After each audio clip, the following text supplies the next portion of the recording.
Hodson परिवार एक आम सा परिवार था जो एनफील्ड के एक पुराने घर में रहता था।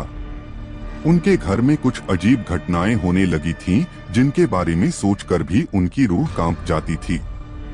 घर की चीजें खुद ही हिलती डुलती थीं, रात में अजीब आवाजें आती थीं और उनकी छोटी बेटी जेनेट को अक्सर दर्द और बीमारियों का सामना करना पड़ता था।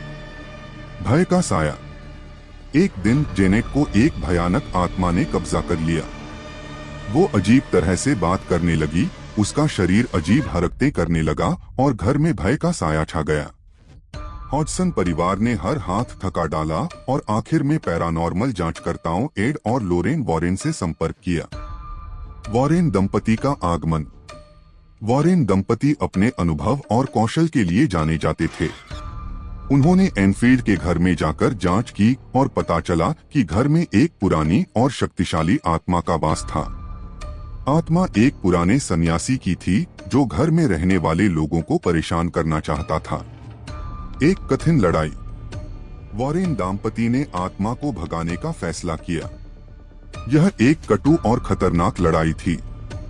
उन्होंने अपने ज्ञान और धार्मिक विधियों का उपयोग करके आत्मा से लड़ाई की और आखिर में इसे घर से भगाने में सफल हो गए।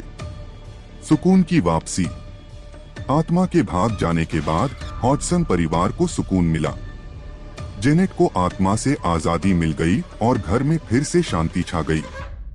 वॉरेन दंपति ने एक बार फिर अपने काम का सबूत दिया और सबको भय से मुक्ति दिलाने में सफल रहे।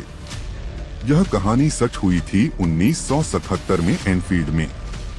वॉरेन दंपति ने इस घटना की जांच की थी और अपनी किताब द एनफील्ड पोल्टरजिस्ट में इसके बारे में लिखा था। द कॉन्जूरिंग 2 इंच फिल्म भी इसी सच हुई घटना पर आधारित है।